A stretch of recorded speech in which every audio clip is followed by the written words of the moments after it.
잘 쉬어야 운도 뒤따른다. 어부가 물고기를 잡기 위해 배를 몰고 먼 바다로 나갔다. 여러 차례 그물을 던졌다 끌어올렸다 했지만 모두 허탕을 치고 말았다. 하루 종일 한 마리의 고기도 잡지 못한 어부는 의욕을 잃은 채 한편에 멍하니 앉아 있었다. 그런데 갑자기 쿵 하는 소리와 함께 거대한 다랑어 한 마리가 배 안으로 뛰어들어왔다. 아마도 무언가에 쫓기던 다랑어가 미처 배를 피하지 못한 모양이었다. 어부는 다랑어를 시장에 내다 팔아 큰 돈을 벌 수 있었다. 누군가가 어부에게 물고기 잡는 요령을 묻자 어부가 대답했다. 너무 애쓰지 말고 편안하게 쉬다 보면 저절로 잡히기도 하는 것이 물고기라네. 어부는 먼 바다에 배를 정박한 뒤 쉬지 않고 그물을 던졌습니다. 넘치는 의욕으로 여러 차례 작업을 반복했지만 물고기는 한 마리도 잡히지 않았습니다. 어부는 좌절했습니다. 이제 그가 할 수 있는 일이라고는 그물을 정리하고 집으로 돌아가는 것뿐이었습니다. 그런데 잠시 쉬던 그의 눈앞에 커다란 물고기 한 마리가 난데없이 떨어졌습니다. 그렇게 어부는 물고기를 잡는 일련의 과정에서 좌절이 희망으로 바뀌는 경험을 했습니다. 이야기 속 어부는 자기 일에 애정이 넘치는 사람이었습니다. 열정적으로 그물질을 하는 그의 모습에서 그동안 그가 물고기를 잡기 위해 얼마나 많은 노력을 해왔는지 짐작할 수 있습니다.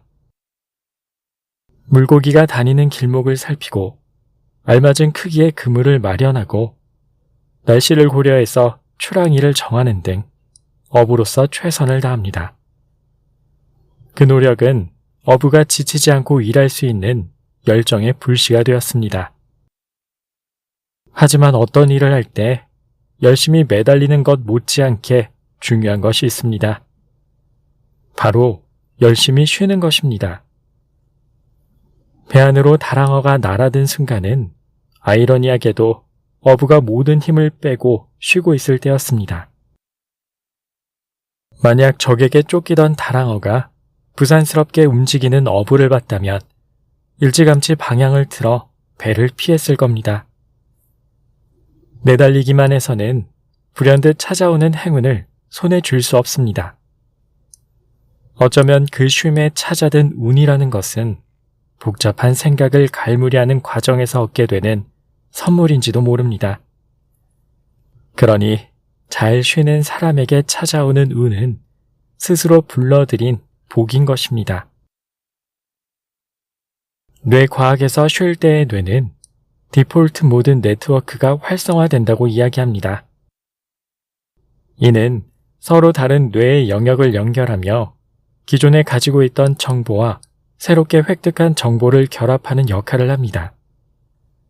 이는 주로 무언가에 열중하기보다 휴식 중이거나 잠잘 때 활성화되는 뇌의 상태입니다. 이렇게 보면 쉬는 행위는 단순히 몸의 긴장을 풀고 체력을 보충하는 걸 넘어 생각을 재정립하는 과정인 것입니다. 휴식이 불현듯 깨달음을 주기도 합니다. 고대 그리스의 수학자이자 물리학자인 아르키메데스는 왕으로부터 난제를 부여받습니다. 바로 자기의 순금 왕관에 불순물이 섞여 있는지를 알아내라 라는 다소 황당한 과제였습니다. 그는 몇 날 며칠 고심했지만 방법을 찾지 못했습니다. 어느 날 아르키메데스는 몸과 마음의 피로를 풀기 위해 목욕탕에 들렀습니다. 휴식을 취하던 그는 불현듯 왕의 수수께끼를 풀어낼 단서를 찾습니다. 바로 탕 안에 사람이 들어갈 때 물이 넘치는 것을 보고 부력의 원리를 깨달은 것입니다. 그는 너무 기쁜 나머지 소리를 질렀습니다. 그 유명한 유레카를 외치면서 말입니다. 때때로 마흔에는 삶에 찾아드는 운을 바라며 삽니다. 그런데 그 바람이 커져 자기도 모르게 무리를 합니다. 조금이라도 애쓰면 그 운을 복으로 바꿀 수 있다는 희망을 품으면서 말입니다. 하지만 충분히 노력했다면 적당히 쉴 줄도 알아야 합니다. 편안하게 내려앉을 곳을 찾은 운이라는 녀석이 부산스럽게 움직이는 당신을 보고 달아날지도 모르기 때문입니다. 이제는 잘 쉬기로 마음먹습니다. 그렇게 몸과 마음에 깃든 쉼이 불현듯 찾아오는 운을 스스로 불러들이는 복으로 바꿔줄 테니 말입니다. 삶의 무게를 더하는 이야기. 잘 쉬어야 운이 찾아옵니다. 마찬가지로 잘 쉬어야 더 큰 성장을 이룰 수 있습니다. 기술이나 학습에서 성장 곡선은 계단형입니다. 누구든지 배움의 초기에는 가파른 성장세를 보이지만 어느 정도 실력이 쌓이면 정체기가 찾아옵니다.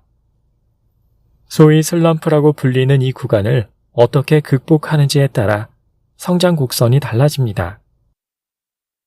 제자리를 맴도는 듯한 기분이 든다면 발걸음을 멈추고 몸과 마음의 힘을 빼야 합니다. 그렇게 지나온 길을 되돌아보고 주위를 살피는 겁니다. 그 잠깐의 휴식은 지금껏 쌓아온 것들을 서로 잊고 더 큰 도약을 위한 밑거름이 됩니다. 취미로 시작한 테니스에 점점 빠져들었습니다. 없는 시간을 쪼개가며 강습을 받고 틈틈이 지역 대회에도 참가했습니다. 그런데 어느 정도 실력이 쌓이자 정체기가 찾아왔습니다. 연습에 많은 시간을 들이는데도 실력이 늘지 않는 슬럼프에 빠진 것입니다. 한동안 테니스장에 나가지 않았습니다. 그러는 사이 직장에서 점심시간에 재미삼아 탁구를 연습했습니다. 탁구의 속도감 있는 경기 방식과 라켓으로 공을 맞히는 쾌감이 꽤 좋았습니다. 그렇게 한 달쯤 탁구를 배우다가 문득 테니스 생각이 났습니다. 그래서 다시 라켓을 챙겨들고 테니스장으로 향했습니다. 한 달이나는 공백이 무색할 정도로 경기에 몰입했습니다. 그런데 몇 경기 하다 보니 전보다 실력이 나아진 것만 같았습니다. 특히 그동안은 모든 공을 강하게 치기 위해 애썼지만 이제는 코트 구석을 정교하게 노리는 자신을 보게 됐습니다. 그런데 그것은 나만의 착각이 아니었습니다. 함께 경기한 모든 사람이 그동안 특별 강습을 받고 있었던 게 아니냐며 농담할 정도였습니다. 슬럼프를 극복하는 순간이었습니다. 정체기를 잘 넘긴 이유는 바로 탁구에 있었습니다. 작은 공을 안전하게 넘기기 위해서 저 자신도 모르는 사이 힘 조절 연습이 된 것입니다. 휴식하는 동안 익힌 탁구 기술이 테니스와 접목되어 한 단계 성장할 수 있었습니다. 인생에 그냥 찾아오는 운은 없습니다. 운의 다른 의미는 몸과 마음을 가볍게 한 뒤 얻어낸 복입니다.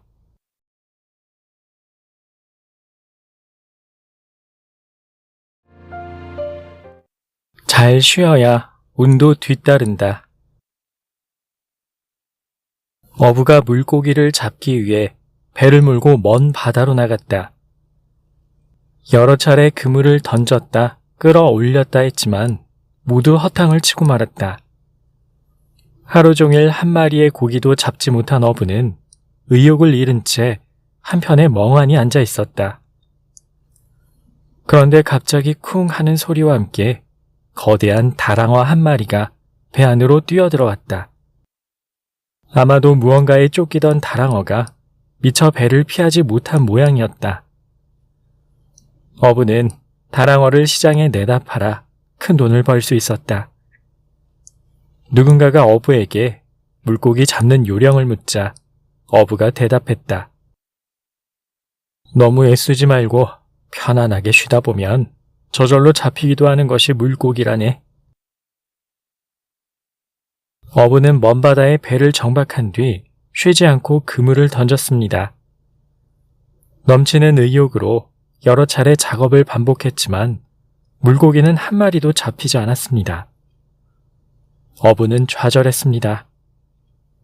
이제 그가 할 수 있는 일이라고는 그물을 정리하고 집으로 돌아가는 것뿐이었습니다. 그런데 잠시 쉬던 그의 눈앞에 커다란 물고기 한 마리가 난데없이 떨어졌습니다. 그렇게 어부는 물고기를 잡는 일련의 과정에서 좌절이 희망으로 바뀌는 경험을 했습니다. 이야기 속 어부는 자기 일에 애정이 넘치는 사람이었습니다.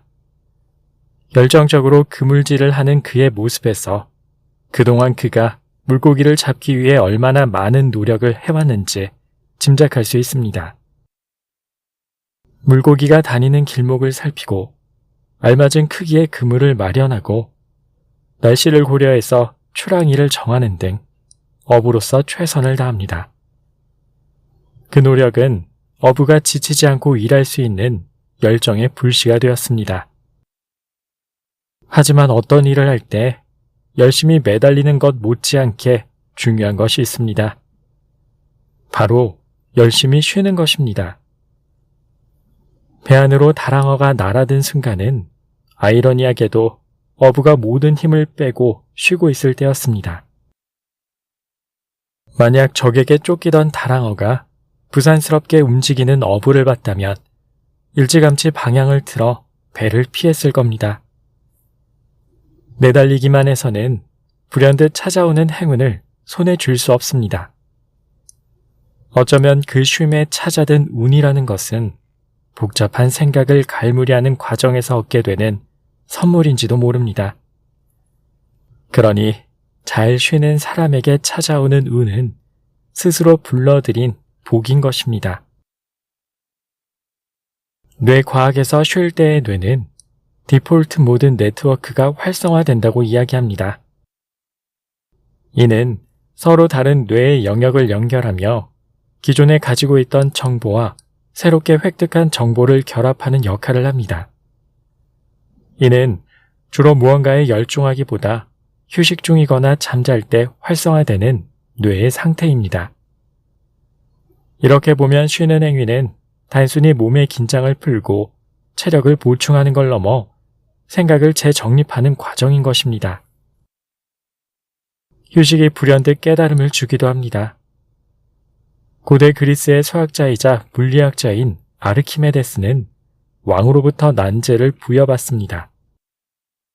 바로 자기의 숭근 왕관에 불순물이 섞여 있는지를 알아내라 라는 다소 황당한 과제였습니다. 그는 몇 날 며칠 고심했지만 방법을 찾지 못했습니다. 어느 날 아르키메데스는 몸과 마음의 피로를 풀기 위해 목욕탕에 들렀습니다. 휴식을 취하던 그는 불현듯 왕의 수수께끼를 풀어낼 단서를 찾습니다. 바로 탕 안에 사람이 들어갈 때 물이 넘치는 것을 보고 부력의 원리를 깨달은 것입니다. 그는 너무 기쁜 나머지 소리를 질렀습니다. 그 유명한 유레카를 외치면서 말입니다. 때때로 마흔에는 삶에 찾아드는 운을 바라며 삽니다. 그런데 그 바람이 커져 자기도 모르게 무리를 합니다. 조금이라도 애쓰면 그 운을 복으로 바꿀 수 있다는 희망을 품으면서 말입니다. 하지만 충분히 노력했다면 적당히 쉴 줄도 알아야 합니다. 편안하게 내려앉을 곳을 찾은 운이라는 녀석이 부산스럽게 움직이는 당신을 보고 달아날지도 모르기 때문입니다. 이제는 잘 쉬기로 마음먹습니다. 그렇게 몸과 마음에 깃든 쉼이 불현듯 찾아오는 운을 스스로 불러들이는 복으로 바꿔줄 테니 말입니다. 삶의 무게를 더하는 이야기. 잘 쉬어야 운이 찾아옵니다. 마찬가지로 잘 쉬어야 더 큰 성장을 이룰 수 있습니다. 기술이나 학습에서 성장 곡선은 계단형입니다. 누구든지 배움의 초기에는 가파른 성장세를 보이지만 어느 정도 실력이 쌓이면 정체기가 찾아옵니다. 소위 슬럼프라고 불리는 이 구간을 어떻게 극복하는지에 따라 성장 곡선이 달라집니다. 제자리를 맴도는 듯한 기분이 든다면 발걸음을 멈추고 몸과 마음의 힘을 빼야 합니다. 그렇게 지나온 길을 되돌아보고 주위를 살피는 겁니다. 그 잠깐의 휴식은 지금껏 쌓아온 것들을 서로 잊고 더 큰 도약을 위한 밑거름이 됩니다. 취미로 시작한 테니스에 점점 빠져들었습니다. 없는 시간을 쪼개가며 강습을 받고 틈틈이 지역 대회에도 참가했습니다. 그런데 어느 정도 실력이 쌓이자 정체기가 찾아왔습니다. 연습에 많은 시간을 들이는데도 실력이 늘지 않는 슬럼프에 빠진 것입니다. 한동안 테니스장에 나가지 않았습니다. 그러는 사이 직장에서 점심시간에 재미삼아 탁구를 연습했습니다. 탁구의 속도감 있는 경기 방식과 라켓으로 공을 맞히는 쾌감이 꽤 좋았습니다. 그렇게 한 달쯤 탁구를 배우다가 문득 테니스 생각이 났습니다. 그래서 다시 라켓을 챙겨들고 테니스장으로 향했습니다. 한 달이나는 공백이 무색할 정도로 경기에 몰입했습니다. 그런데 몇 경기 하다 보니 전보다 실력이 나아진 것만 같았습니다. 특히 그동안은 모든 공을 강하게 치기 위해 애썼지만 이제는 코트 구석을 정교하게 노리는 자신을 보게 됐습니다. 그런데 그것은 나만의 착각이 아니었습니다. 함께 경기한 모든 사람이 그동안 특별 강습을 받고 있었던 게 아니냐며 농담할 정도였습니다. 슬럼프를 극복하는 순간이었습니다. 정체기를 잘 넘긴 이유는 바로 탁구에 있었습니다. 작은 공을 안전하게 넘기기 위해서 저 자신도 모르는 사이 힘 조절 연습이 된 것입니다. 휴식하는 동안 익힌 탁구 기술이 테니스와 접목되어 한 단계 성장할 수 있었습니다. 인생에 그냥 찾아오는 운은 없습니다. 운의 다른 의미는 몸과 마음을 가볍게 한 뒤 얻어낸 복입니다.